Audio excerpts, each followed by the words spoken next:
kita berikan tanda. Jadi yubashshirhum rabbuhum. Tuhan mereka memberikan kabar gembira kepada mereka. Tuhan mereka yubashshirhum, menggembirakan atau memberikan kabar gembira kepada mereka. Nah, kita lihat misalnya, coba perhatikan susunan kata ini. Jadi pelakunya Tuhan langsung. Kita lihat di surat lain. Ya, di sini ada surat Al-Baqarah. Ayatnya 26. Saya mengatakan ini 25 ya. 25 ya. Wabashshiril ladzina amanu wa amilus wabashshiri, dan sampaikanlah kabar gembira alladzina amanu, kepada orang beriman. Jadi ini adalah perintah. Wabashshir, dan sampaikanlah kabar gembira Muhammad. Jadi artinya apa? Allah menyampaikan melalui Nabi. Kalau tadi Allah langsung menyampaikannya. Jadi wabashshiril ladzina amanu wa amilus solihati. Apa perbedaannya kalau kita lihat analisa ayatnya?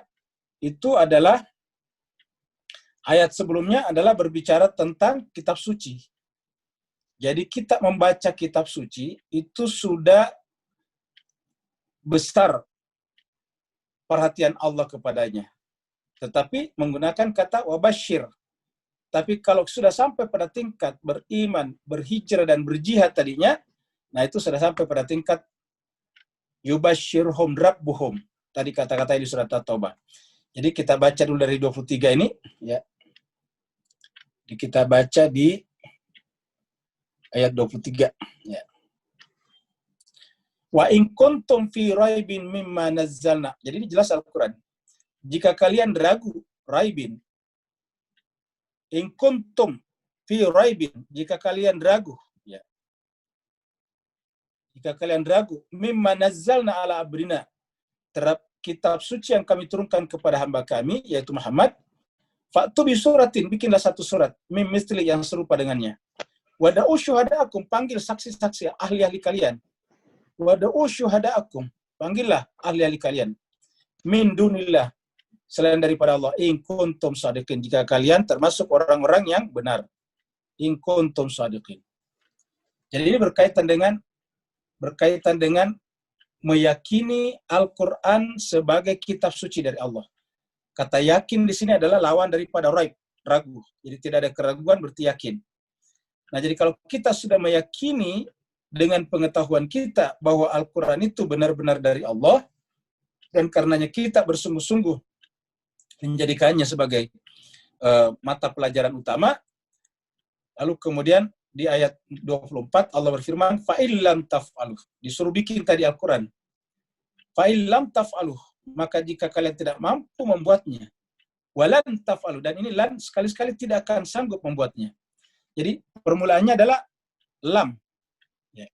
Permulaannya adalah lam. Fa'illam taf'aluh, baru lan. Baru muncul di sini lan. Walan taf'alu. Jadi lam tidak dan lan sekali-sekali tidak. Jika kalian tidak mampu melakukannya, walan taf'alu, dan pasti tidak akan pernah bisa melakukannya, fattaqun nara, maka takutlah kepada api neraka. Jadi takutlah kepada api neraka allati waquduhan nas wal hijarah, yang bahan bakarnya adalah manusia dan batu. Uiddat lil kafirin, untuk orang kafir. Jadi takutlah kepada neraka yang bahan bakarnya alladzi waquduhan nas wal hijarah, yang bahan bakarnya adalah manusia dan batu. Untuk siapa? Uiddat lil kafirin, dipersiapkan untuk orang-orang kafir. Maksudnya menolak Al-Quran tadi. Lalu kemudian wabashshiril ladzina. Jadi Allah mengatakan wabashshiril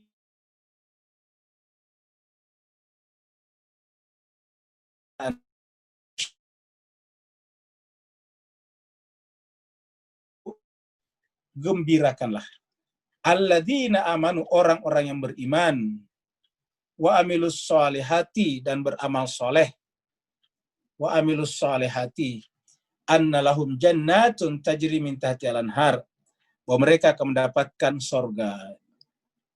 Anna lahum jannatin tajri min tahtiha al-anhar, dan seterusnya. Jadi kita potong bahwa hanya Ini maksudnya. Jadi artinya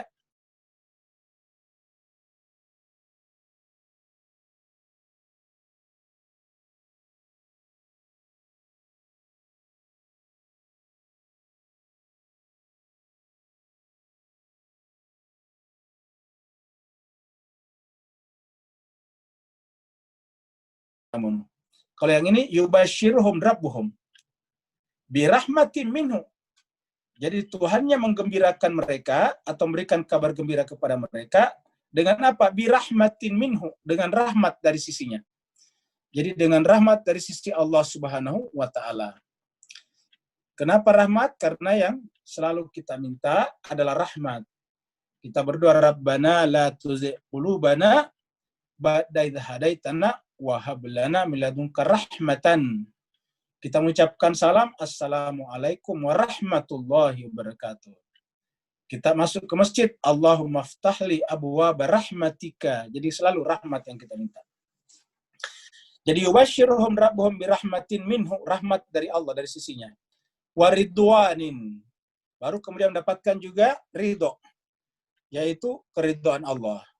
Wajannatin, baru kemudian sorga. Lahum fiha na'imu muqim. Bagi mereka di dalam surga itu na'imu muqim, ada kenikmatan yang berketerusan. Na'imu muqim, ada kenikmatan yang berketerusan. Jadi wa jannatin lahum fiha na'imu muqim. Mereka mendapatkan kenikmatan yang berketerusan, muqim kekal. Muqim itu bahasa Indonesia muqim, tetap. Jadi kalau orang bertempat tinggal di suatu tempat tetap namanya muqim. Seperti di jemaah kita ada namanya Pak Saban dari Singapura, berarti mukimnya di Singapura. Ada juga sahabat kita biasa hadir di sini namanya Pak Mashur Razak, Pak Mashur dari Makassar, namanya mukimnya di Makassar. Biasa juga ada temannya Bu Mita dari Australia. Siap. Iya, jadi siap Ustaz. Oh iya, terima kasih banyak Pak Mashur. Ternyata Pak Mashur hadir. Ya. Ada juga teman kita biasa, temannya Bu Mita dari Melbourne ya, berarti mukimnya di Melbourne. Jadi namanya mukim itu adalah berketetapan. Nah, Allah mengatakan waridwanin wa jannatin. Ada ridho dan ada surga, lahum fiha na'imu muqim. Bagi mereka ada naim, kenikmatan. Naim ini kenikmatan. Muqim yang berkekalan, yang tetap. Khalidina fiha, mereka kekal di dalamnya abada selama-lamanya. Jadi ada kata khalid, kekal, ada lagi abadi, abadi. Kata kita abadi itu dari sini. Jadi bahasa Melayu, bahasa Indonesia abadi dari kata ini abada. Khalidina fiha abada, mereka kekal di dalamnya. Khalidina fiha, lalu kemudian muncul lagi kata abada. Khalidina fiha abada, mereka kekal di dalamnya abada selama-lamanya, abadi. Dan jemaah sekalian, inilah kebahagiaan hakiki. Ingat jemaah sekalian, di dunia ini sebahagia-bahagianya kita tidak abadi karena kita akan meninggal dunia. Dan sebahagia-bahagianya kita di dunia ini enggak berketerusan. Kenapa? Kadang-kadang kita sakit kepala, sakit perut. Dan kalau kita sakit, ya kenikmatan menjadi hilang. Nggak enak makan, nggak enak jalan kemana-mana. Dan seterusnya. Kalau di akhirat, kata-kata khalidina fiha abada, benar-benar ini adalah kondisi yang stabil terus-menerus. Tidak ada lagi istilah sakit di sana. Tidak ada lagi istilah asam urat di sana. Tidak ada lagi istilah kolesterol tinggi di sana. Tidak ada lagi istilah hipertensi di sana. Pokoknya tidak ada.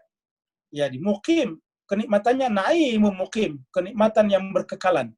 Ya. Siapakah mereka ini? Ya, tadi yang di sini disebutkan. Ya.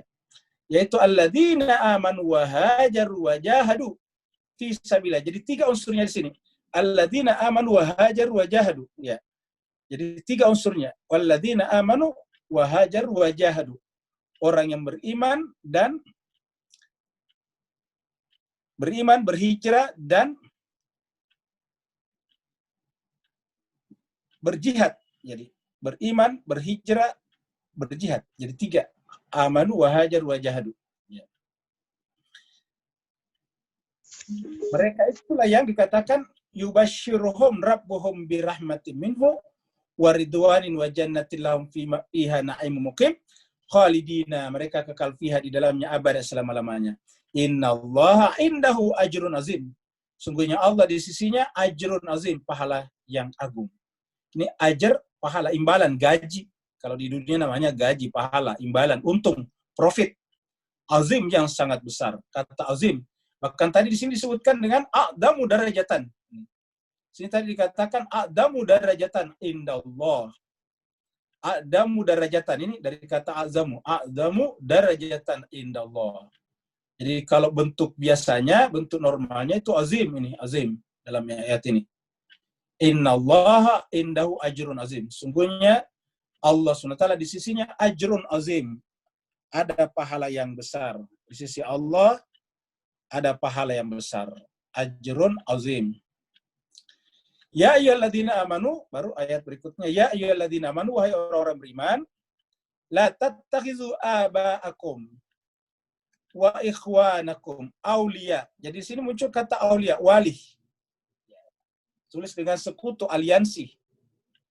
Jadi artinya Bapak Ibu sekalian, ini kita bicara tentang orang yang sebetulnya berwali kepada dua hal. Tadinya adalah berwali kepada mereka yang hanya memberi makan kepada haji, mengurusi Masjidil Haram. Ada juga orang berwali kepada siapa? Orang yang beriman kepada Allah, hari akhirat, dan berjihad, bersungguh-sungguh di jalan Allah Subhanahu wa taala. Jadi, ini ada dua komponen di sini. Ini satu, ini adalah dua. Nah, Allah mengatakan antara dua komponen ini tidak sama. La yastauna indallah, tidak sama di sisi Allah. Nah, sekarang siapakah yang pertama? Bisa saja orang tua kita. Bisa saja ada hubungan biologis. Nah, Al-Quran di sini mengatakan, ya ayyuhalladzina amanu, wahai orang beriman, la tattakhizu aba'akum wa ikhwanakum. Wahai orang-orang beriman, jangan menjadikan. Ini adalah larangan. Jangan. La tattakhizu. Jangan mengambil, jangan menjadikan. Yang dipanggil adalah secara khusus adalah orang yang beriman. Ya. Ini yang dipanggil adalah orang beriman. Ya ayyuhalladzina amanu la tattakhidhu aba'akum. Jangan menjadikan aba'akum. Orang beriman tidak boleh menjadikan aba'akum, orang tua mereka. Jadi orang tua sekalipun. Jadi aba'akum. Aba'akum. Siapa lagi? Wa ikhwanakum. Wa ikhwanakum. Saudara kalian sendiri. Jadi kendati pun dia orang tua, kendati pun dia saudara kandung, tetap tidak boleh dijadikan aulia. Tidak boleh dijadikan sebagai aulia. Apa itu aulia? Wali. Tempat berwilayah. Berdasarkan ayat itu tadi. Jadi tidak boleh menjadikan mereka sebagai tempat berwilayah. Aulia. Kapan? Inistahabu. Jadi dengan syarat. Inistahabu jika mereka ini aba'akum wa ikhwanukum istahabbu lebih mencintai al-kufra alal iman, lebih mencintai al-kufra alal iman. Jadi dua di sini. Al-kufra alal iman, mencintai al-kufra alal iman, al-kufra dan iman. Ya. Jadi apabila dia mencintai al-kufra alal iman, maka kita harus tolak. Apa itu al-kufra? Hal-hal yang menimbulkan kerusakan, hal-hal yang tidak ada kaitannya dengan kitab suci Al-Quran. Jadi al-kufra artinya mereka yang tidak mendapatkan justifikasi dari kitab suci. Sedangkan al-iman adalah mereka mendapatkan justifikasi, pembenaran dari Al-Quran. Karena siapa mendapatkan pembenaran dari Al-Quran, berarti mendapatkan pembenaran dari Allah Subhanahu wa taala. Sedangkan kalau mereka al-kufra, berarti tidak mendapatkan pembenaran dari Allah Subhanahu wa taala, apapun nama gelarannya. Karena gelaran-gelaran itu bisa kita buat. Seperti misalnya istilah raja. Ya, istilah raja itu kan bisa diganti-ganti jadi raja, jadi kepala, macam-macam. Itu nama-nama bisa dirubah-rubah. Tapi apapun namanya, kalau hakikatnya di dalam al-kufra, maka hakikatnya berdasarkan ayat ini tidak boleh dijadikan sebagai aulia. Jadi ini larangannya, la-nya di sini adalah aulia. Tidak boleh menjadikannya aulia. Ya. Apabila dia al-kufra alal iman. Berarti kan mendahulukan yang al-iman. Walaupun yang bersangkutan itu sampai pada tingkat siqayat al-hajj wa imarat al-masjidil haram. Memberikan makan jemaah haji dan mengurusi Masjidil Haram. Wa may yatawalla, baru kemudian ini disertai dengan ancaman. Jadi setelah Allah melarang, jadi setelah Allah melarang kita, jadi setelah Allah membikin larangannya di sini, la-nya di sini, larangan, baru kemudian Allah mengancam. Wa may yatawallahu, berarti siapa yang melanggar larangan ini, Wa may yatawallahum, siapa yang berwilayah kepada mereka, may yatawallahum, siapa yang berwali kepada mereka, yatawallahum minkum, di antara kalian, faulaika humuz zalimun, maka mereka termasuk golongan orang-orang yang zalim. Jadi mereka masuk dalam golongan orang zalim kalau dia berwilayah ke sini. Kenapa? Karena hakikatnya mereka zalim. Jadi ayat itu menjelaskan kepada kita, berwali, bersekutu, berwilayah dengan orang zalim, masuk zalim juga. Jadi bersekutu, berwilayah dengan orang zalim, maka zalim juga. Nih, faulaika humuz zalimun. Jadi penekanannya adalah pada kata ulaika humuz zalimun. Ya. Ulaika humuz zalimun. Mereka termasuk golongan orang yang zalim. Kemudian berikutnya lagi, jadi intinya di sini jemaah sekalian berbahagia kalau kita lihat adalah ya wilayah. Ini penekanannya. Ya. Kemudian qul in kana aba'ukum. Katakanlah Muhammad. Qul ini katakanlah. In kana aba'ukum. Jika orang-orang tua kalian. In kana aba'ukum. Sorry. In kana aba'ukum. Wa abna'ukum. Jadi in kana aba'ukum, jika orang-orang tua kalian, abna'akum, bahkan ini anak-anak kalian, wa ikhwanukum. Ikhwanukum, saudara-saudara kalian, bahkan disebutkan azwajukum, pasangan-pasangan kalian. Pasangan-pasangan kalian, azwajukum. Jadi azwaj ini pasangan. Dia tidak selamanya istri. Azwajukum, pasangan-pasangan kalian. Wa ashiratukum, keluarga, kerabat-kerabat kalian. Wa ashiratukum. Ashiratukum. Pejabat, kerabat-kerabat kalian. Wa amwalun iktaraftumuha. Dan kekayaan. Amwal itu harta kekayaan. Iktaraftumuha. Yang kalian usahakan dengan susah payah. Amwalun iktaraftumuha. Harta benda, harta kekayaan, amwal. Iktaraftumuha, yang kalian usahakan keberadaannya. Wa tijaratun takshawnaha. Wa tijaratun takshawnaha. Wa tijaratun takshawna kasadaha. Dan perniagaan yang kalian takutkan kerugiannya. Jadi perniagaan ini, bisnis. Wa masakinu tardawna, dan tempat tinggal, rumah-rumah yang kalian senangi. Rumah-rumah yang bagus. Ya. Wa masakinu tardawna.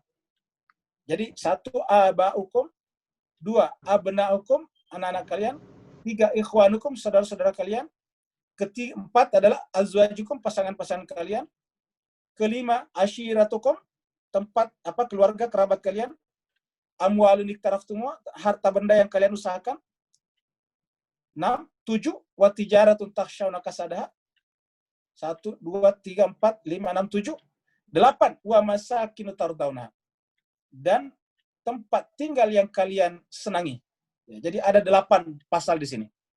Jadi kita lihat ada 8. 1, ya, 2, 3, 4, 5, 6, 7, 8. Ya. Jadi jika ke-8-nya ini, wa masakin tardawna, ahabba, lebih kalian cintai. Ahabba ilaikum, jadi jika ke-8 unsur ini, ahabba ilaikum, lebih kalian cintai. Ahabba ilaikum minallahi wa rasuli. Jadi penekanannya lebih kalian cintai. Ahabba ilaikum. Ya. Ahabba ilaikum. Lebih kalian cintai. Ya. Ahabba ilaikum. Dari mana? Minallah, ketimbang Allah. Wa rasulihi. Jadi ketimbang Allah. Kalian cintai ketimbang Allah. Ya, sorry. Ketimbang Allah, wa rasulihi, dan rasulnya, wa jihadin fisabilihi. Jika kalian lebih mencintai 8 unsur ini, 8 faktor ini, ketimbang atau daripada Allah, rasulnya, dan bersungguh-sungguh di jalan Allah, fatarabbasu, Allah mengancam, fatarabbasu, maka tunggulah. Dalam bahasa Arab ada 2 kata tunggulah, fantaziru dan fatarabbasu. Fantaziru, fatarabbasu. Kalau fantaziru, menunggu sesuatu yang baik. Jadi makanya terkadang disebut Imam Mahdi yang ditunggu-tunggu orang Islam disebut dengan Al-Muntazar. Kenapa ditunggu? Itu Muntazar ditunggu. Kenapa? Karena kita harap dengannya keadilan ditegakkan di muka bumi. Ya, sedangkan di sini menggunakan kata fatarabbasu, maka tunggulah. Di sini tarabbasu, tunggulah hal yang buruk. Jadi fatarabbasu itu ancaman, maka tunggulah. Jadi fatarabbasu, tunggulah ancaman ini. Ya. Fatarabbasu, maka tunggulah. Hatta sampai ya'ti Allahu bi amri. Allah mendatangkan urusannya. Hatta ya'ti Allahu bi amri. Sampai Allah mendatangkan urusannya. Maksudnya keputusannya. Amrnya keputusan Tuhan. Artinya Allah sendiri akan berbuat. Baru ditutup. Wallahu la yahdil qaumal fasiqin. Dan Allah tidak akan berikan hidayah kepada kaum yang fasik. Jadi Allah tidak akan berikan hidayah ya la yahdil qaumal fasiqin kepada orang yang fasik. Wallahu la yahdil qaumal fasiqin.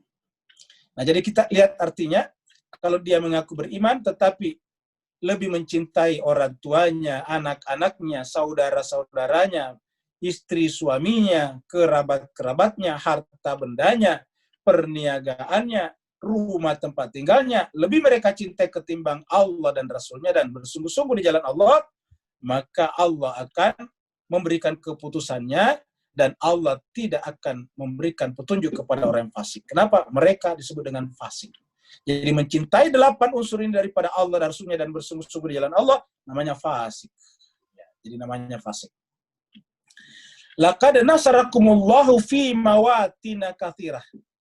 Laqad nasarakumullah. Sungguh Allah telah menolong. Jadi artinya apa?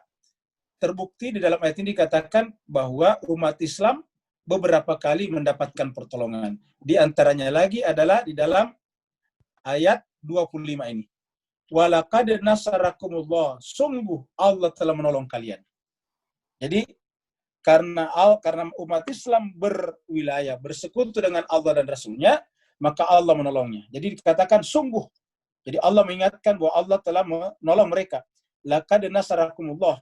Sungguh Allah telah menolong kalian. Nasarakumullah. Di mana? Fi mawatini katsiratin.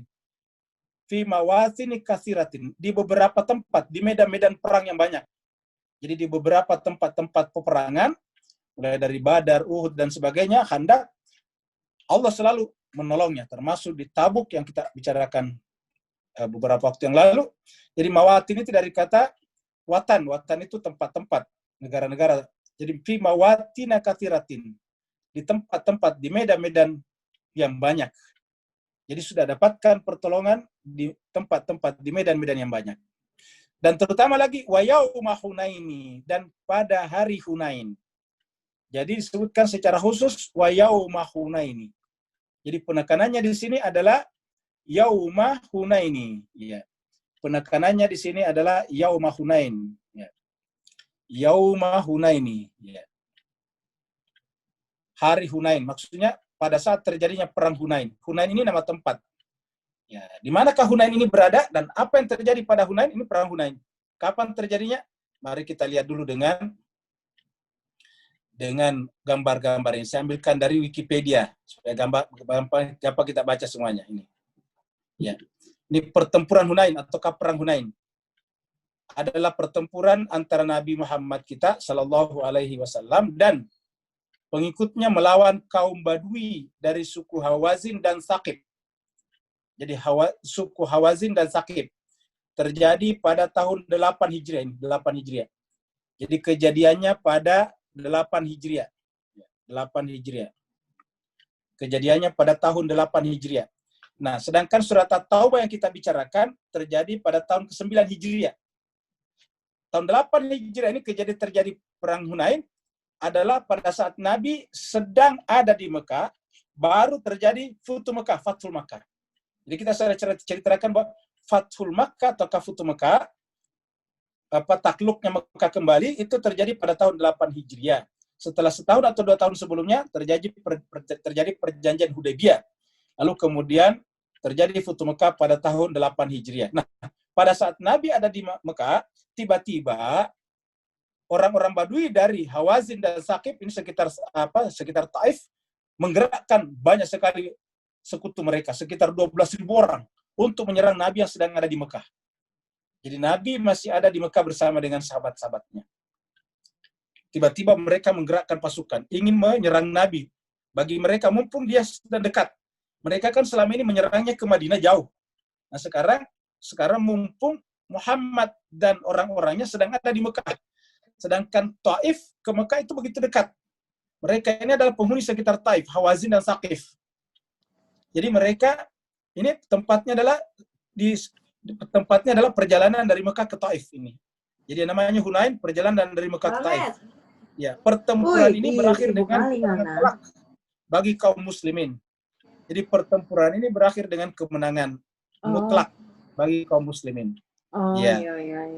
Yang juga berhasil. Males banget sih hari Jumat ini masuk. Ini Bu Dokter dimatiin yang lain dulu. Ya. Yang juga berhasil memperoleh rampasan perang yang banyak. Kita sebut dulu rampasan perang diganti sitaan perang. Ya. Yang juga berhasil memperoleh sitaan perang yang banyak. Jadi sitaan perang bukan rampasan. Rampas gak enak. Rampas itu begal. Pertempuran Hunain merupakan salah satu pertempuran disebut dalam Al-Quran, yaitu surat At-Taubah 25 dan 26. Ya. Sekarang Mas Kaisar bahagia, sebelum kita kembali ke sini, kita lihat dulu ini petanya dulu, di mana itu Hunain. Nah, Bapak sekali lihat dulu peta ini. Ya. Ini Madinah. Ini pada tahun 8 Hijriah. Nabi membawa pasukan puluhan ribu untuk datang ke Mekah ini. Ya. Ini Mekah. Kemudian, jadi Nabi datang ke sini. Diperkirakan perjalanan Nabi ke sini sekitar 2 mingguan. Ya, Nabi sudah 4 minggu meninggalkan Madinah pada saat itu. Ya. Jadi 4 minggu meninggalkan Madinah sampai di Mekah, Futuh Mekah. Tiba-tiba ini dari sekitar Taif ini, yang saya tunjuk di sekitar Taif, tiba-tiba menggerakkan pasukan menuju Mekah untuk menyerang Nabi di sini. Ya. Nah, jadi kita lihat lebih dekatnya lagi di sini nih. Mekah dan Taif. Ya, jadi ini adalah Mekah, ya. Kemudian ini adalah Taif. Ya, jadi Mekah dan Taif. Nah, perang Hunain nanti terjadi Mekah ke Taif. Jadi Nabi kan mendengar informasi orang Taif dan sekitarnya, menggerakkan pasukan puluhan ribu, 12 ribuan menurut riwayat tadi di sana. Maka kemudian Nabi menyambut mereka di luar. Maka terjadilah pertemuan di sekitar sini nih. Ya, sekitar sini. Kenapa di sekitar sini nanti kita lihat. Ini adalah lembah. Ini Bapak lihat ini berkelok-kelok karena ini adalah gunung. Ya, gunung, di sana ada lembah. Ketemu nanti Hunain itu adalah 2 lembah ya, dua tebing sempit. Hunain itu adalah dari kata hun, ya sadda dalam bahasa dalam surat Yasin sebelum sadda. Sadun itu adalah dinding. Jadi gunung itu berbentuk dinding. Lalu kemudian di sini ada yang sempit, ini kelihatan di sini nih. Ya. Jadi sini ada sempit. Ini sekarang ini begini jalannya, apalagi dulu. Nah, jadi jemaah sekalian ada tempat yang sempit di situ, terjadilah pertemuan di tempat itu. Awalnya umat Islam kewalahan. Kenapa? Karena dia dari atas. Ini kan dari atas, ini Taif lebih tinggi. Nabi dari bawah. Ya. Jadi jemaah sekalian ini di bawah posisinya di Mekah. Taif di atas. Ya. Jadi Taif itu di atas. Ya, sini. Nah, jadi Nabi bergerak menuju ke sana. Ya. Jadi geraknya dari sini. Ya. Nah. Itu pergerakan Nabi. Jadi dari Mekah menuju ke Taif. Nah, terjadi pertemuan di sekitar sini. Ya, jadi pertemuannya adalah ya di sekitar sini. Ya. Sekitar sini. Nah, ini dekat ke Taif. Nah, terjadilah perang di sana namanya Perang Hunain. Kita lihat dulu. Jadi kita sudah lihat apa namanya? Kita sudah lihat dulu jarak. Jadi ini adalah Mekah. Nabi, Bapak bisa bayangkan Nabi sudah berjalan ini kan sudah sebetulnya cukup melelahkan ini perjalanan sampai ke Mekah. Ya. Sampai di sini tiba-tiba mau diserang masuk ke sini. Nabi kemudian secepatnya keluar. Ya, menyambut mereka di luar, jangan sampai masuk ke Mekah. Maka terjadilah pertemuan di sini. Ya, di antara Mekah dan Taif perjalanan. Nah, itu tadi yang disebutkan di sini. Ya. Ya, dari sini disebutkan tadi di ya sini.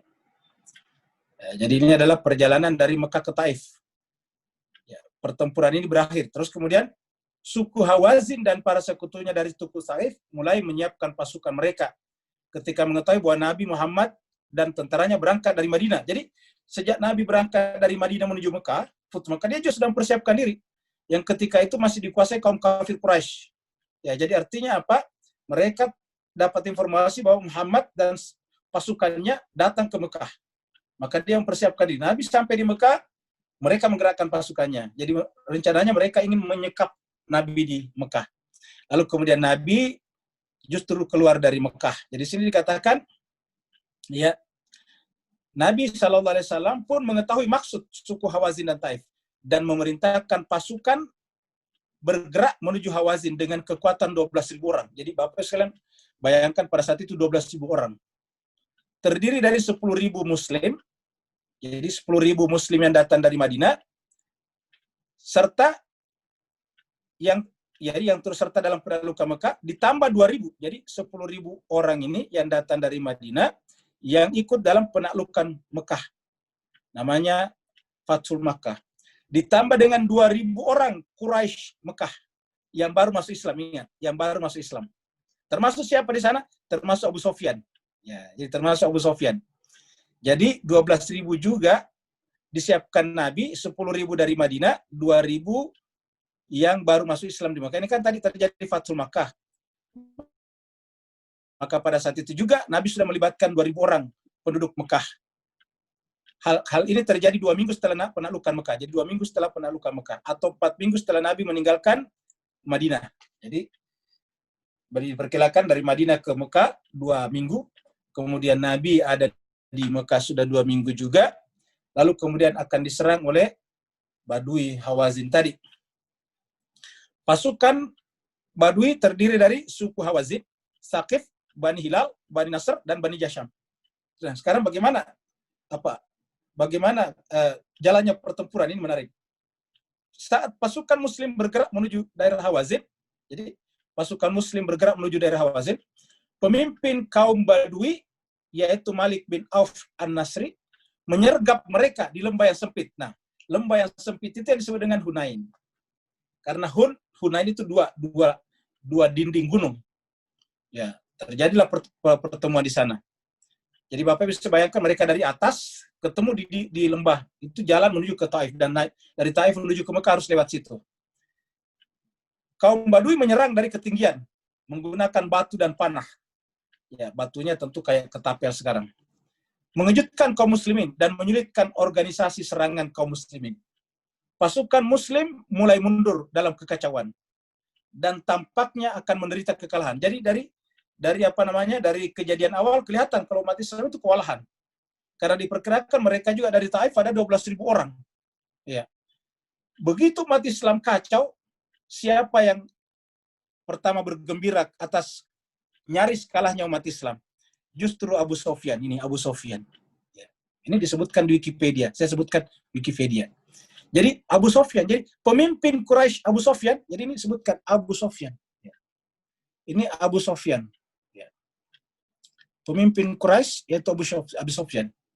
Jadi pemimpin Quraisy yaitu Abu Sofyan yang ketika itu baru masuk Islam, ini baru masuk Islam, mengejek dan berkata kepada kaum Muslim akan lari hingga ke pantai. Coba.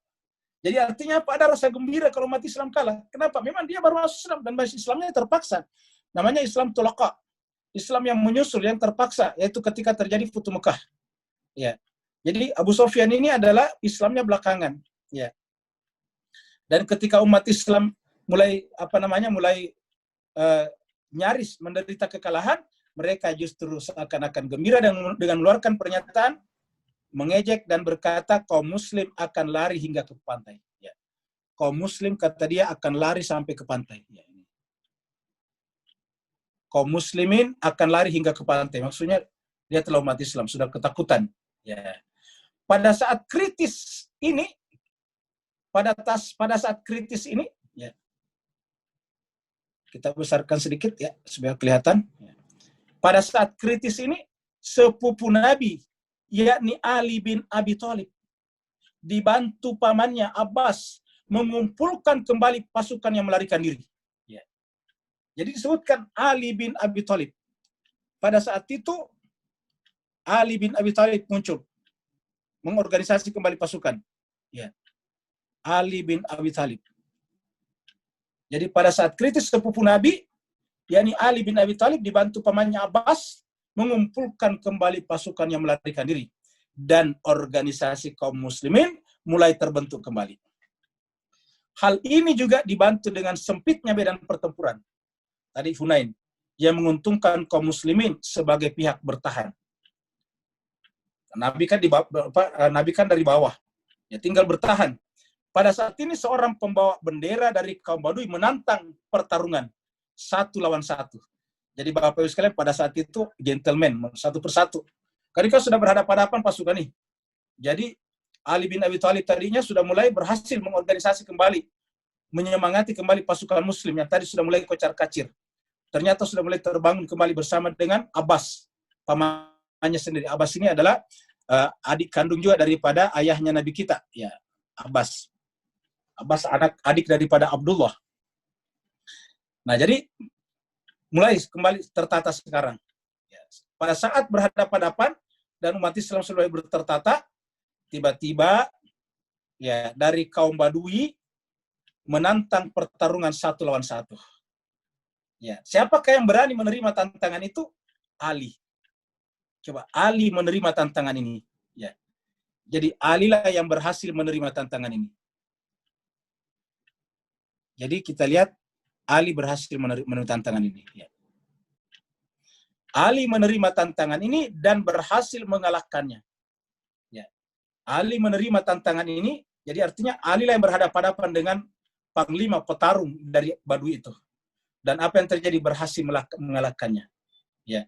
Nabi Muhammad SAW lalu memerintahkan serangan umum. Setelah kalah panglimanya, kaum Badui mulai melarikan diri dalam 2 kelompok. Kelompok pertama nantinya akan kembali berperang melawan kaum muslimin dalam pertempuran Autas. Jadi ada pertempuran berikutnya Autas. Tetapi separohnya dan sisanya mengungsi ke Taif. Dan nantinya akan dikepung oleh kaum muslimin. Ya.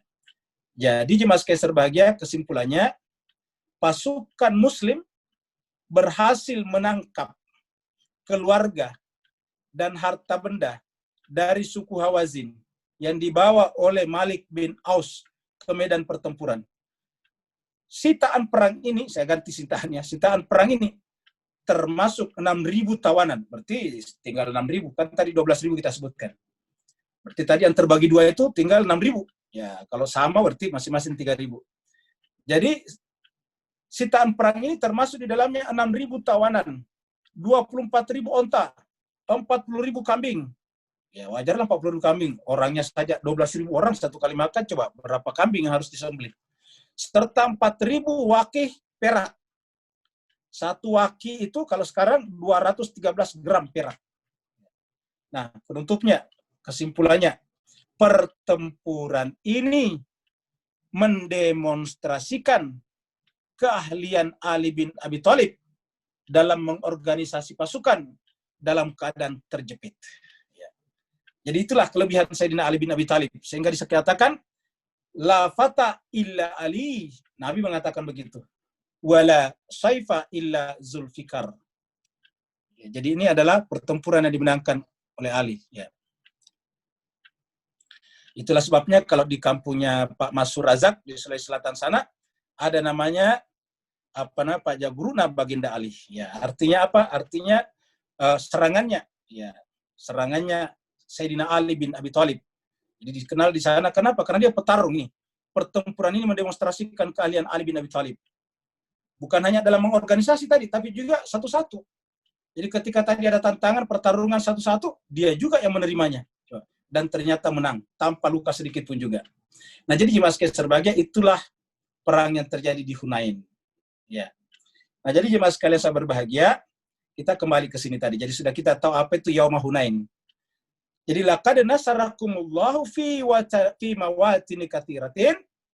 Sungguh Allah telah membantu kalian di beberapa tempat pertempuran, wa yauma Hunain, dan juga di hari Hunain. Itu tadi kita sudah ceritakan. Id a'jabatkum kasratukum. Pada saat itu di Hunain, awalnya umat Islam bangga. Ini kan baru kemenangan di Mekah. Ini baru Fathul Makkah. Jadi, dan di Mekah itu tiba-tiba 2.000 orang yang tadinya musyrik menyembah berhala, sekarang siap menjadi prajurit muslim, termasuk di dalamnya Abu Sufyan. Jadi, tiba-tiba sebagian umat Islam itu merasa takjub dengan banyaknya jumlah. Jadi iz a'jabatkum kasratukum. Tetapi apa yang terjadi tadi? Banyaknya tadi jumlah ternyata bukan jaminan tadi. Tadi kita lihat umat Islam awalnya kocar-kacir. Sebagian sudah mau melarikan diri. Untung ada Sayyidina Ali bin Abi Thalib yang kembali mengorganisasi pasukan. Jadi iz a'jabatkum kasratukum falam tughni ankum syai'a. Ternyata jumlah yang banyak, kasratukum ini ternyata jumlah yang banyak, ya, kasratukum falam tughni ankum syai'a, tidak memberikan pengaruh apa-apa sedikit pun juga. Ya. Falam tughni ankum syai'a wadaqat alaikum mul arda. Dengan banyaknya pasukan tetapi mereka takjub. Maksudnya takjub di sini jabatkum itu takjub artinya apa? Takjub itu sudah ada semacam arogansi dalam hati, sudah ada semacam rasa besar, ya, takjub namanya. Jadi sudah ada perasaan takjub, jadi ada ujub, ya. Jadi kalau bahasa kitanya dikenal dengan ujub. Jadi sudah mulai ujub, ya, takjub itu ujub. Jadi sudah mulai ada rasa ujub pada diri mereka karena merasa banyak. Ternyata jumlah yang banyak, lam tughni ankum syai'a. Sebaliknya dengan banyaknya mereka, tetapi hampir mereka kalah pada kondisi nyaris kalah itu, daqat alaikumul ard. Tiba-tiba bumi terasa sempit sekali. Jadi pada saat itu bumi terasa sempit. Daqat alaikumul ardu. Bima rahubat. Disebabkan karena tadi rasa bangga itu tadi. Bima rahubat. Summa wallaitum mudbirin. Kemudian di antara kalian ada yang lari ke belakang ini.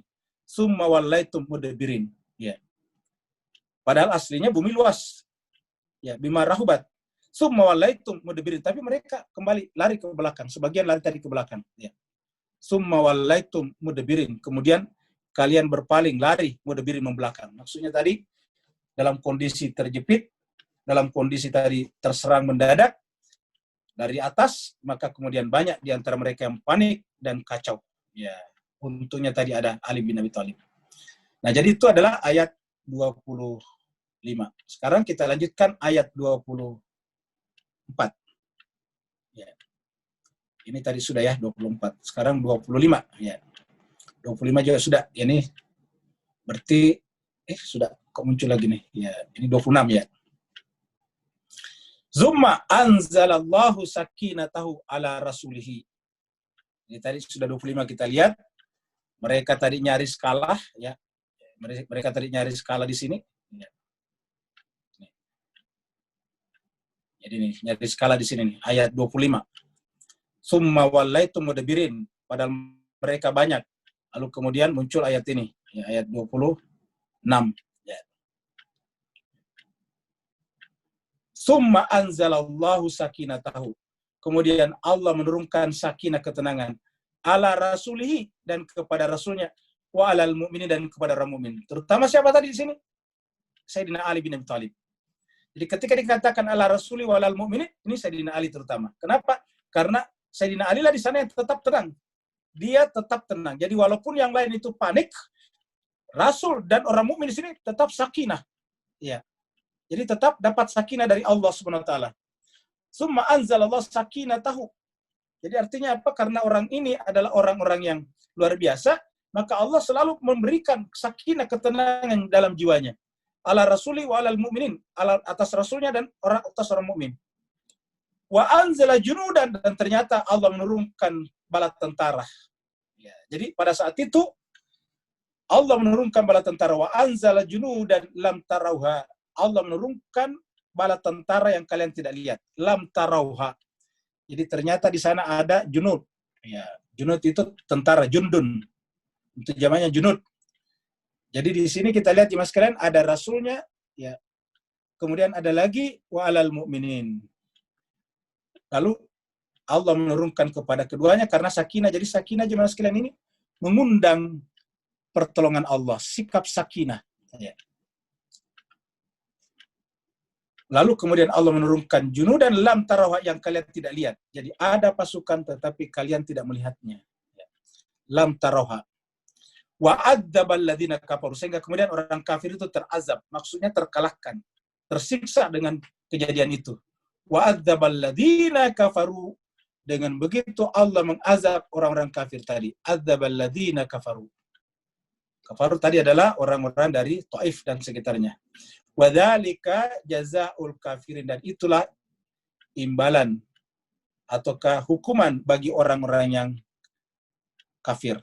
Jadi Bapak sekalian, ini kata kita berikan lagi tanda di sini, ya. Kita lihatkan ini adzaba, ya. Warnanya terlalu terang, nggak kelihatan, ya. Kita pakai merah, adzaba. Ya. Kemudian siapa? Ya, alal mu'minin, orang mukmin. Ya. Siapa tadi orang mukmin? Sayyidina Ali bin Abi Thalib. Jadi Allah mengazab mereka melalui tangannya Sayyidina Ali bin Abi Thalib. Ya. Jadi Allah mengazab mereka melalui tangannya Ali bin Abi Thalib. Ya.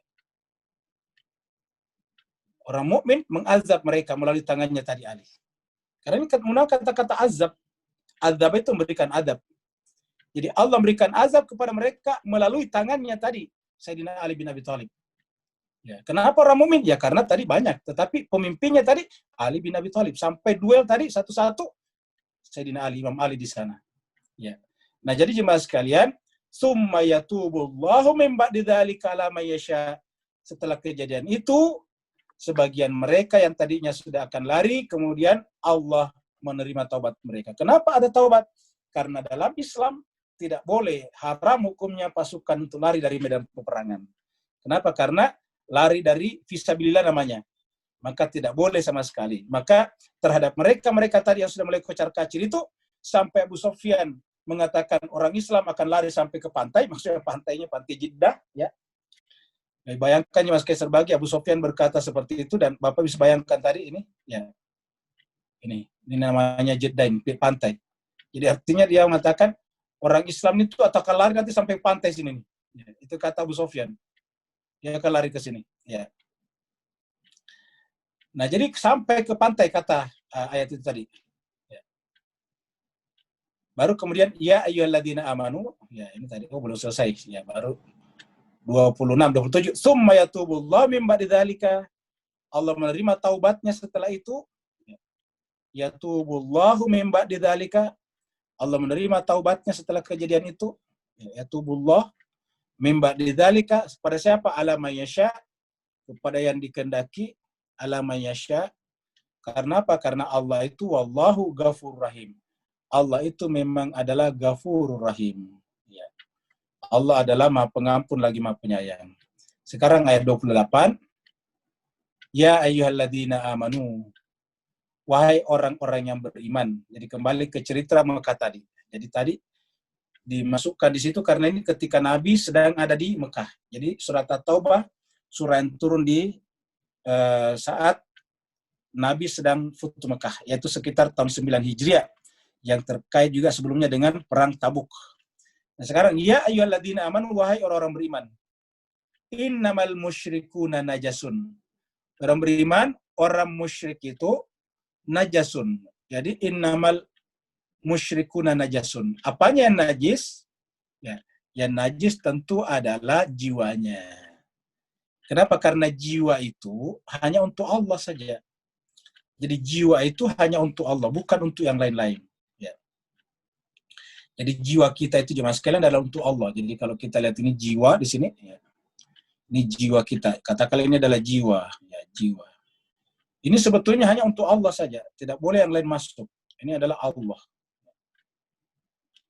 Yang lain-lain itu tidak boleh. Selain daripada Allah tidak boleh. Jadi ini tidak boleh. Ya. Ini tidak boleh. Ya. Ini tidak boleh. Ini tidak boleh. Ini tidak boleh. Jiwa hanya Allah saja.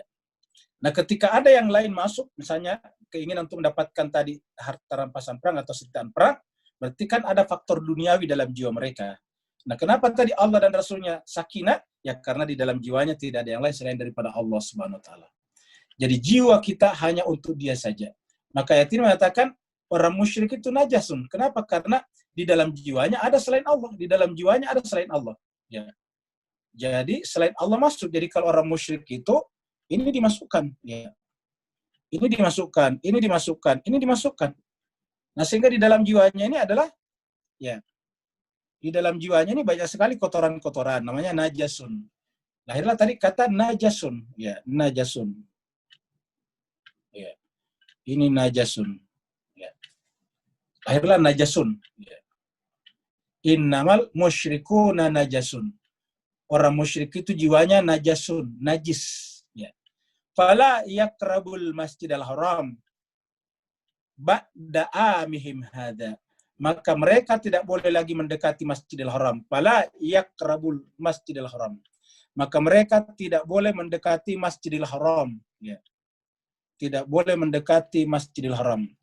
Ya. Fala yakrabul Masjidil Harama ba'da amin hadza. Setelah tahun ini.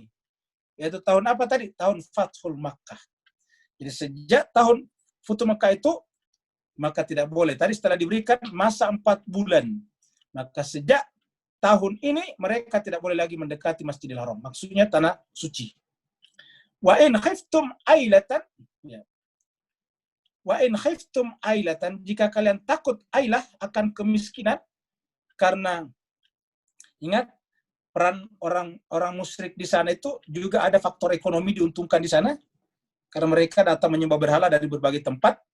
Jadi semakin banyak orang yang berhaji dan sebagainya, tapi tujuannya untuk menyembah berhala. Nah, sehingga kemudian ketika mereka dilarang, tentu kemudian akan ada pengaruhnya pada aspek ekonomi. Maka di sini dikatakan wa in khiftum ailah. Jika kamu takut miskin dengan kepergian mereka, dengan tidak adanya aktivitas penyembahan berhala di sana, fasawfa yughnikumullah, enggak usah takut. Allah pasti akan membuatmu kaya dengan karunia min fadli, dengan karunianya. Jadi enggak perlu khawatir, ya. Allah akan berikan kekayaan kepada kalian dari karunia-Nya. Insya, jika Dia menghendaki. Apa sebabnya? Innallaha alimun hakim. Allah itu adalah alimun hakim. Allah itu adalah Maha mengetahui lagi Maha bijaksana. Qatilul ladzina la yu'minuna billahi wala bil yaumil akhir. Ayat ini mengatakan qatilu, perangilah orang-orang la yu'minuna, yang tidak beriman kepada Allah, wala bil yaumil akhir, dan tidak beriman kepada hari akhirat, wala yuharrimuna ma harramallahu wa rasuluh. Jadi ayat ini kelanjutan dari atas. Jadi tidak boleh dilepaskan ayat 29 dari 28. Jadi ayat 28 ini adalah berkenaan dengan mereka. Qatilu, maka perangilah. Siapa? Alladzina, orang-orang yang la yu'minuna, tidak beriman kepada Allah. Jadi qatilul ladzina, ya orang beriman, ya. Perangilah orang-orang yang la yu'minuna. Jadi ini perintahnya di sini. Siapa diperangi? La yu'minuna billahi, kepada Allah. Tidak beriman kepada Allah, wala bil yaumil akhir, tidak beriman kepada hari akhirat, dan terakhir wala yuharrimuna ma harramallahu rasulah, dan tidak mengharamkan apa yang Allah haramkan kepada mereka. Wala yuharrimuna ma harramallahu wa rasuluh. Apa artinya tidak mengharamkan apa yang Allah haramkan? Yaitu tidak memuliakan apa yang Allah muliakan, terutama. Yaitu Masjidil Haram tadinya, atau tanah haram, harusnya kan dimuliakan. Harusnya di sana haram menyembah berhala.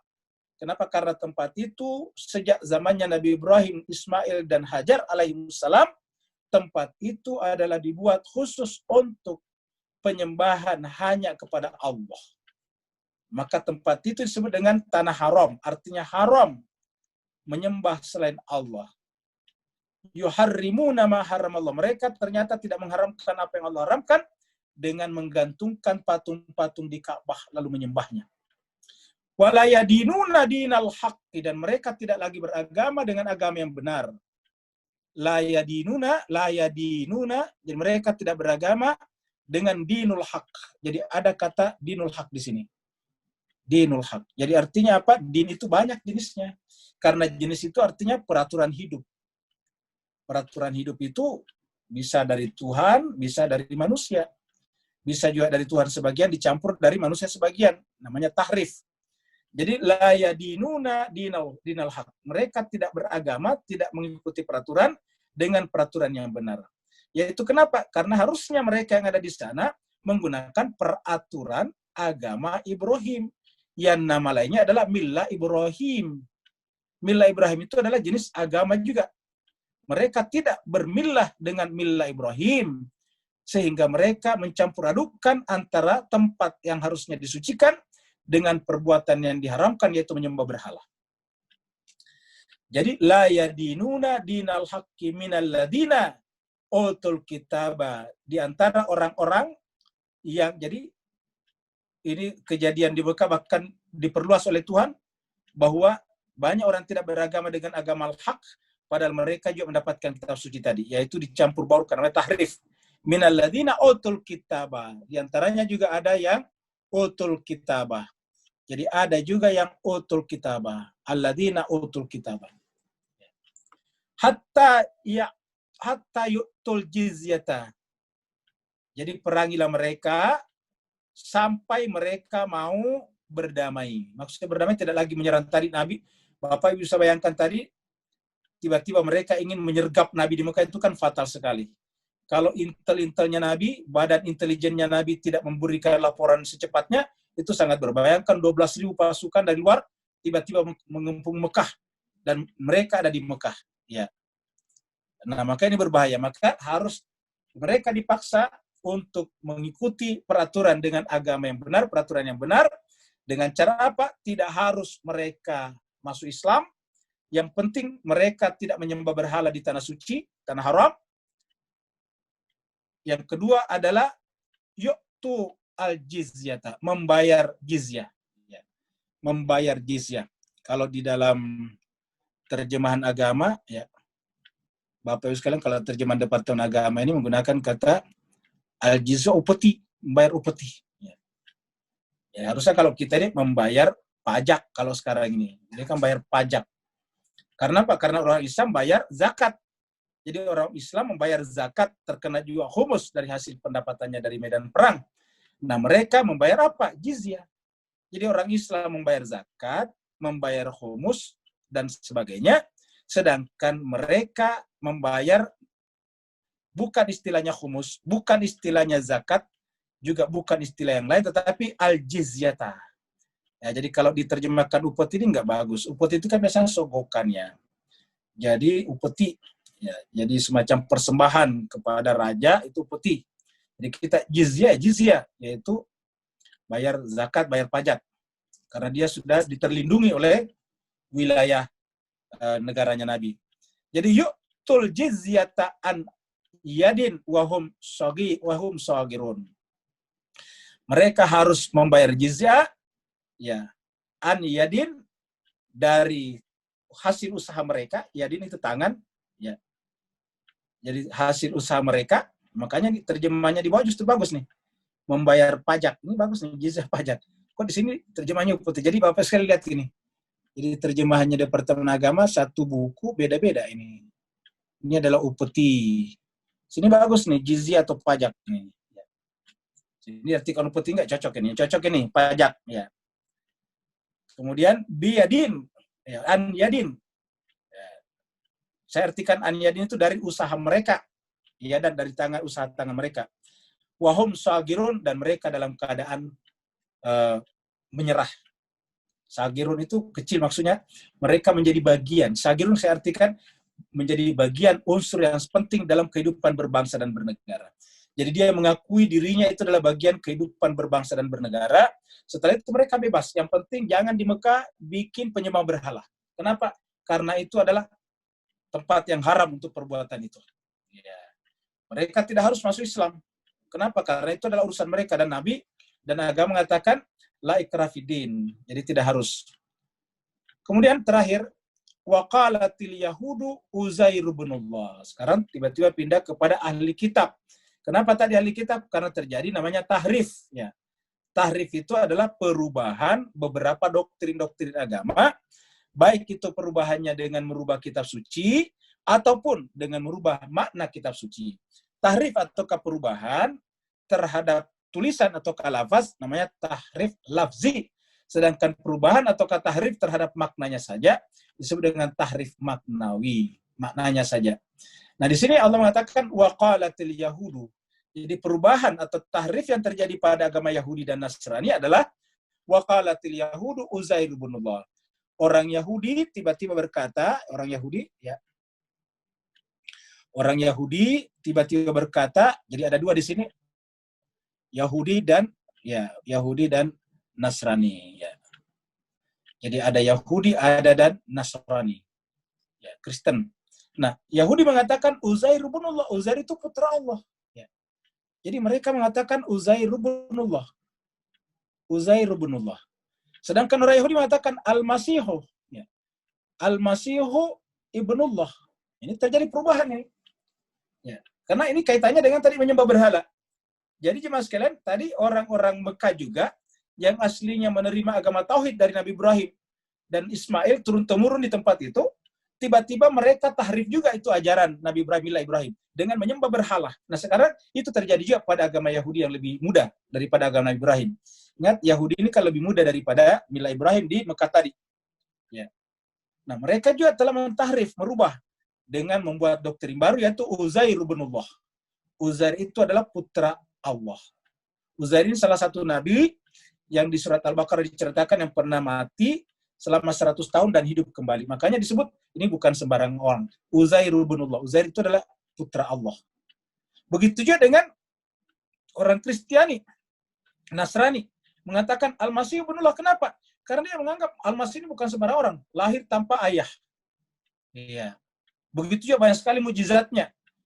Menyembuhkan orang sakit, lepra, menyembuhkan orang buta, bahkan menghidupkan orang mati. Jadi ini bukan sembarang orang juga. Al-Masih ibnullah. Isa Al-Masih pasti putra Allah. Apa kata Allah? Zalika qauluhum. Itu hanya perkataan mereka biafwahim, dengan kata mereka. Artinya tidak sejalan dengan substansinya, hakikatnya. Jadi kata biafwahim itu hanya di luaran saja. Itu perkataan mereka di luaran. Ya. Itu adalah biafwahihim. Qauluhum biafwahim. Ya. Yudahi'una qaulal ladina kafaru min qabl. Mereka hanya meniru-niru. Jadi bukan berdasarkan penalaran yang benar, juga bukan berdasarkan ajaran inti daripada agama, berdasarkan kitab suci agama itu. Tetapi apa? Yudahi'una, meniru saja. Ya, meniru saja, mentasawur secara membabi buta, meniru begitu saja. Yudahi'una qaulal ladina kafaru. Perkataan orang-orang kafir sebelumnya. Jadi mereka hanya meniru-niru, yudahi'una. Ya. Siapa yang yudahi'una? Qaulal ladzina kafaru, yaitu perkataan orang-orang sebelumnya. Ya. Qaulal ladzina kafaru min qabl. Qatalahumullah. Allah melaknat mereka. Secara harfiah qatala ini memerangi. Artinya Allah membinasakan mereka. Allah murka kepada mereka. Qatalahumullah. Ya. Qatamahullah dengan perkataan ini. Dengan mengatakan bahwa Uzair ibnullah, Al-Masih ibnullah, qatalahumullah. Allah murka kepada mereka. Ya. Anna yufakun. Bagaimana kok bisa tiba-tiba berpaling, padahal yang namanya namanya Yahudi, pembawa agamanya adalah Nabi Musa. Yang namanya Nasrani, pembawa agamanya Nabi Isa. Nah, Nabi Isa, Nabi Musa sama-sama merupakan pelanjut daripada Nabi Ibrahim. Sama-sama penerus daripada Millah Ibrahim. Ya. Jadi tidak membawa ajaran agama baru. Nah, jadi makanya pertanyaannya terakhir, anna yufakun, kok tiba-tiba mereka melenceng? Kok tiba-tiba mereka keluar dari rel Millah Ibrahim Hanifah? Yaitu ingat, ittabi millata Ibrahim Hanifah. Dan kenapa Nabi Ibrahim itu adalah makana minal musyrikin. Nabi Ibrahim itu makana minal musyrikin. Tidak mungkin dia mengajarkan kesyirikan. Nah, jemaah sekalian berbahagia, jadi kita sudah lihat bahwa ketika Nabi Muhammad kita memberi waktu 4 bulan kepada mereka agar mereka meninggalkan Mekah pada tahun ke-9 Hijriah itu sebetulnya hanya mengembalikan fungsi Millah Ibrahim saja. Jadi mengembalikan fungsi Nabi Ibrahim, peran Nabi Ibrahim, Millah Ibrahim. Ya. Jadi mengembalikan Millah Ibrahim.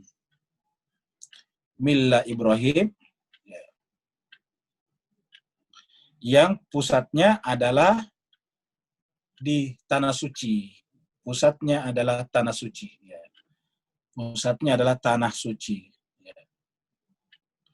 Atau tanah haram, disebut tadi dengan istilah tanah haram. Ya.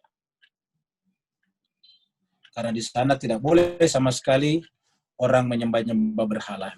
Nah, Bapak Ibu Jemaat sekalian berbahagia, mudah-mudahan dengan pembahasan kita malam ini kita bisa lebih tahu sedikit tadi tentang sejarah dan 10 ayat yang kita bahas, mudah-mudahan juga memberikan gambaran kepada kita baik dari segi sejarah historis, kemudian dari segi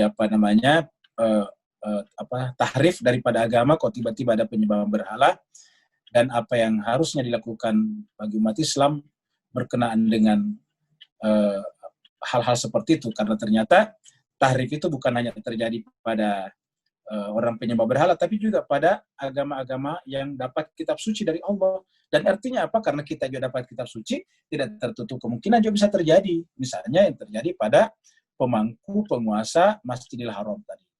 Terima kasih banyak. Mungkin ada pertanyaan yang mau bertanya, dipersilakan melalui Bu Dokter. Dari Pak Koko, Ustadz. Oh ya, dari Pak Mas Koko ya, ini apakah ayat 23 ini bisa jadikan hukum untuk kita menolak pejabat politik seperti era Ahok dan sebagainya? Nah, kita sampaikan jemaah sekalian bahwa kemudian pada ayat 29, bagaimanakah cara memerangi orang yang tidak beriman pada masa sekarang? Nah, kita lihat. Yang pertama tentang ayat 23 ya, ayat 23. Kita lihat dulu ayat 23 ya. Ayat 23. Jadi jemaah sekalian, ini ayat 23 ya, ini 23. Jadi sudah dijelaskan tadi, ya ayyuhalladzina amanu la tattakhidhu aba'ukum wa ikhwanukum awliya in istahabbul kufra 'alal iman. Kita sampaikan bahwa ayat ini berbicara tentang wali umat Islam secara keseluruhan. Bukan pemimpin administratif pada suatu wilayah tertentu. Ya. Jadi ini dibatasi. Ya, bahwa kita bagus memilih orang Islam, iya, tetapi ayat ini berlaku secara khusus untuk perwalian. Kenapa? Karena kalau ini diberlakukan secara umum, ini nanti bisa terjadi umat Islam gontok-gontokan. Saling misalnya menuduh tidak pantas berwali kepada si A karena begini dan begitu. Akhirnya kemudian ini bisa terjadi banyak sekali faksi di dalam tubuh umat Islam. Jadi bisa terjadi faksi-faksi. Ya, satu faksi punya seperti contohnya misalnya kita lihat di Timur Tengah ada faksinya misalnya Al-Qaeda, ada faksinya lagi yang namanya ISIS Al-Baghdadi, ada lagi yang namanya Jabhat Al-Nusra, macam-macam. Dan di antara mereka perang di antara mereka. Coba. Kenapa? Karena sama-sama menggunakan kata aulia. Nah, tentu kita harus batasi bahwa yang dimaksud di sini adalah pemimpin umat Islam secara global, secara umum. Pernah kita sampaikan bahwa seperti contohnya saudara kita di Katolik itu hanya satu pemimpinnya dan itu berpusat di Vatikan. Yang biasa mereka gelari dengan istilah paus. Nah, itu paus ini kekuasaan kekatolikannya kepada seluruh dunia. Ya, dan tidak bentrok dengan negara-negara manapun juga. Karena negara itu adalah wilayah-wilayah berdaulat secara administratif, politik, dan militer. Nah, sedangkan yang namanya agama ini akan bekerja pada wilayah-wilayah yang bersifat keimanan kepada Allah, kepada hari akhirat, dan sebagainya. Nah, sehingga kemudian tidak perlu berbenturan dengan negara-negara tertentu. Kalau misalnya di negara itu ada orang yang beragama Katolik dan sebagainya. Begitu ya harusnya dalam Islam. Jadi orang Islam bisa tinggal di manapun juga. Bisa tinggal di Amerika, bisa tinggal di Rusia, bisa tinggal di Cina, bisa tinggal di New Zealand. Tetapi mereka semuanya akan seperti mana? Mereka kalau salat menghadap ke Ka'bah. Ya. Di Amerika, di Rusia, di di Turki, di Cina sana, di Indonesia atau di belakang kita sana di Papua atau di New Zealand lebih jauh lagi di sana, kalau mereka salat semua menghadap ke Ka'bah. Nah, begitu juga. Nah, Ka'bah ini bukan hanya arah salat harusnya, tetapi sekaligus di situ ada wali yang disebut dengan aulia tadi. Nah, begitu. Nah, yang lain-lain di tempat lain boleh saja. Misalnya Amerika tetap aja dipimpin oleh orang orang Kristen karena memang di sana itu mereka. Jadi artinya bahwa tidak ada masalah dengan orang Islam yang ada di Amerika, tidak ada masalah dengan orang Islam yang ada di Cina sekarang. Ya, orang Islam yang ada di Cina tidak perlu berbenturan dengan kepala negaranya atau ke negaranya begitu. Sedangkan 29 tadi ya, ayat 29 tentang bagaimana memerangi. Nah, ini kita bicarakan bahwa ayat 29 ini adalah berbicara tentang, ingat, kalau setiap berbicara tentang perang, dan ini kita sudah bicarakan dari awal, itu berbicara tentang negara, tidak boleh kelompok-kelompok. Ya. Jadi ayat ini berbicara tentang kelompok. Ya, jadi kalau kita sekarang bicarakan dalam konteks negara, negara harus memerangi kelompok-kelompok yang tidak mau menerima kedaulatan negara. Karena kalau tidak mau menerima kedaulatan negara, pasti akan terjadi keributan terus-menerus. Nah, sehingga apa? Sampai mereka mau membayar ikut pajak. Nah, ketika mereka sudah bayar pajak, kan berarti sudah mengakui otoritas negara, sudah mengakui kedaulatan negara, gitu. Kalau sudah mengakui kedaulatan negara, berarti kita hidup bersama-sama. Dan begitu ya, setelah mereka mengakui kedaulatan negara, negara juga harus memperlakukan mereka seperti mana warga negara yang lain. Agar negara harus bersikap egaliter kepada seluruh warganya. Seperti itu. Berikutnya lagi.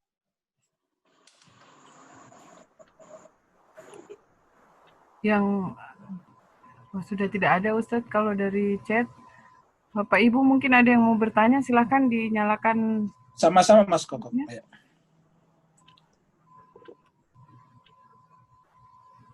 Hai Ustadz, Assalamualaikum Ustadz.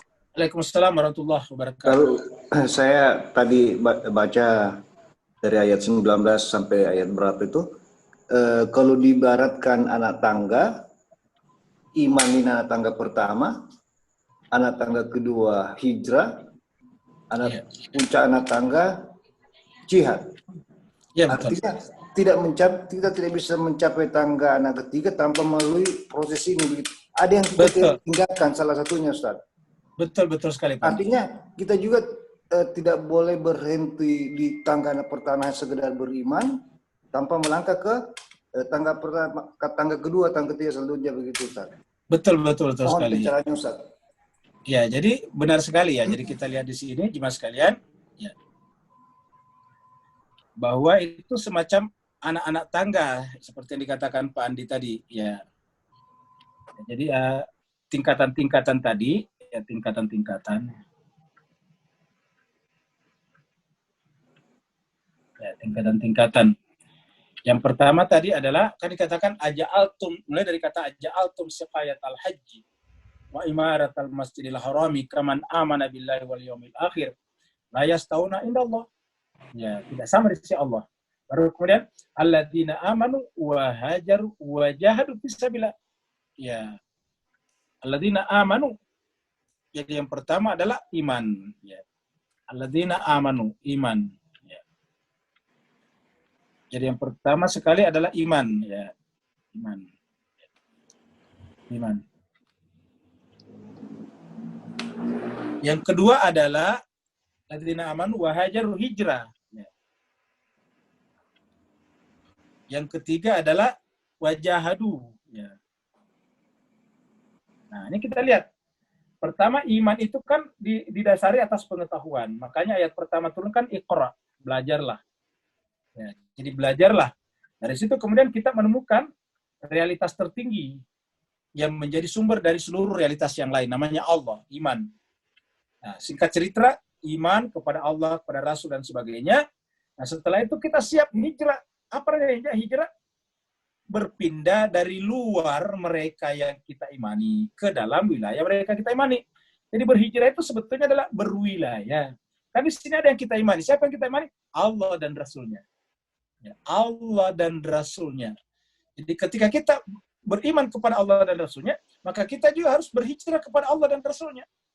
Jadi ingat, ketika kita beriman kepada Allah dan Rasulnya, jadi beriman kepada Allah, ya, beriman kepada Allah, ya, dan Rasulnya, jadi saya singkat A dan R, beriman kepada Allah dan Rasulnya, maka kita juga harus pindah berwilayah kepada mereka, Allah dan Rasulnya.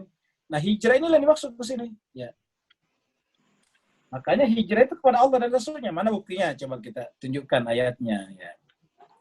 Kita tunjukkan ayatnya di sini. Ya. Ya. Kita tunjukkan surat An-Nisa. Surat An-Nisa. Ya. Ayatnya 64. Ya. Maaf, ayat 100. Ya. Nah, saya bacakan lebih cepat.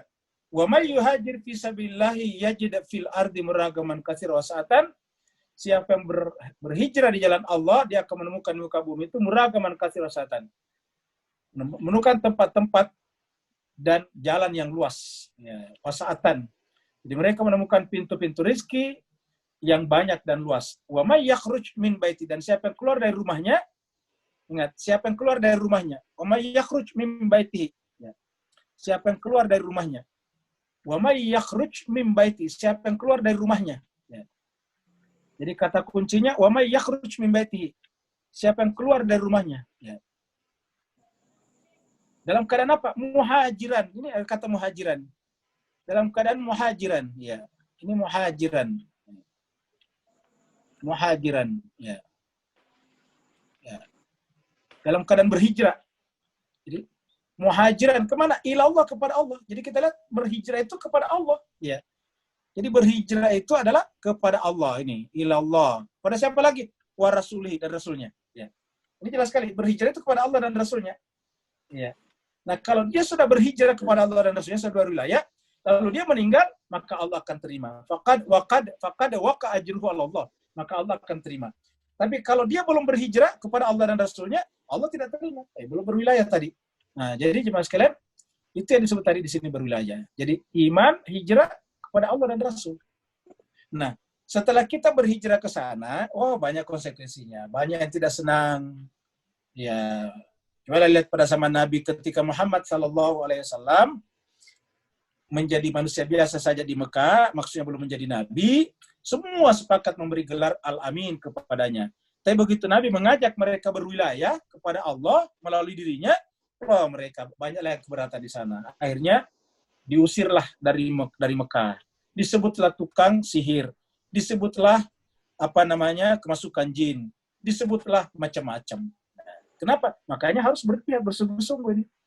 Nah, karena setelah kita mengikuti pilihan, ya, setelah mengikuti pilihan yang ini, hijrah, nah pasti akan muncul cercaan di sini.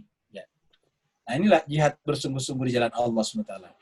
Jadi kita berhijrah ke sana. Makanya juga ini tugas kita adalah dulu berpindah ke sini, menemukan ini sebetulnya. Ya, saya tunjukkan lagi di surat Al-Maidah, ya, surat Al-Maidah. Ya. Di surat Al-Maidah, ya. Surat 5, ini ayat Al-Maidah, ayatnya 35. Ya. 35. Ya ayyuhalladzina amanu ittaqullaha wabtaghu. Kita kasih anotasi. Ya ayyuhalladzina amanu, orang beriman, ittaqullah. Jadi ini yang dipanggil adalah orang beriman. Ya ayyuhalladzina amanu, wahai orang beriman. Apa perintahnya? Ittaqullah. Satu, bertakwalah kepada Allah. Jadi perintah pertama adalah ittaqullah. Ya. Baru kemudian apa? Wabtaghu ilaihil wasilah. Baru kemudian carilah jalan. Ya, ilaihi. Wabtaghu ilaihi, carilah jalan kepadanya. Apa yang dicari? Al-wasilah. Jadi harus ada al-wasilah. Ya. Ini al-wasilah. Jadi ya ayyuhalladzina amanu taqullaha wabtaghu ilaihi alwasilah. Orang beriman bertakwalah kepada Allah dan carilah untuk sampai kepadanya. Ini untuk sampai kepadanya. Wasilah.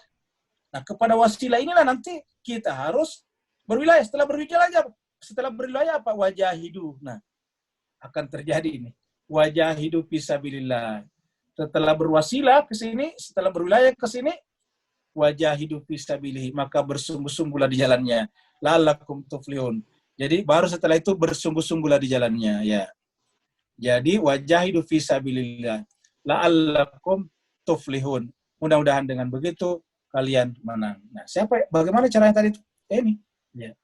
Jihad sama konsepnya nih. Wajahadu ini jihad, ya. Alladzina amanu wahajaru wajahadu, ya. Jadi orang-orang beriman berhijrah, maka mereka itulah yang akan mendapatkan alzamu darajatan indallah. Mereka mendapatkan pahala dan tempat yang agung di sisi Allah Subhanahu wa taala. Ya, ini tadi. Alladzina amanu, ya, ini tadi. Alladzina amanu, jadi ini alladzina amanu, ya, wahajar wajahadu fisabilillah bi amwalihim wa anfusihim a'dzamu darajatan.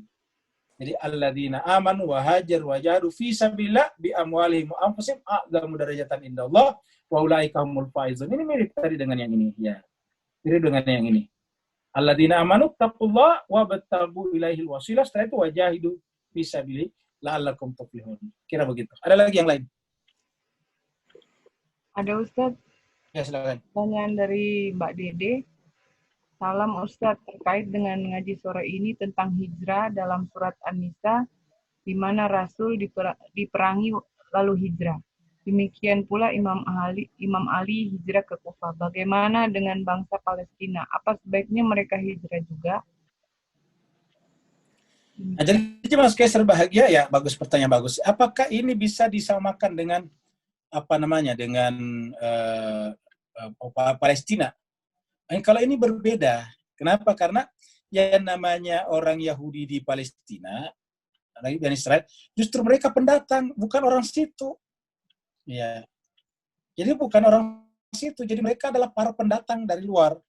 Jadi mereka justru datang ke situ untuk mengambil tanah-tanah orang Palestina. Ya. Kalau misalnya mereka dibolehkan berhijrah, berarti ini membenarkan perampokan. Ya. Membenarkan perampokan terhadap tanah-tanah orang Palestina. Kalau yang Nabi di Mekah itu sama-sama orang Mekah, ya, sama-sama di antara mereka.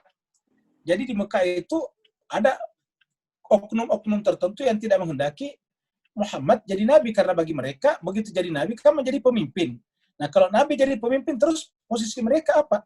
Jadi ibaratnya begini nih, Nabi di sana itu kehadirannya Nabi di Mekah menjadi mereka merasa menjadi rival di dalam konstituensi namanya. Sehingga kemudian mereka mengganggu Nabi sedemikian rupa. Lalu kemudian mereka mengusir Nabi dari Mekah, ingin membunuhnya. Mereka ingin membunuh dan beberapa sudah disiksa. Tentu Nabi menghindari itu. Lalu kemudian apakah Nabi pindah ke sana untuk selamat? Tidak.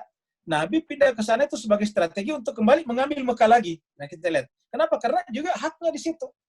Haknya Nabi dan sahabat-sahabat dari Muhajirin itu ada di Mekah. Mereka harus kembali lagi ke sana. Nah, harusnya seperti itu juga. Tidak seperti itulah yang terjadi di Palestina.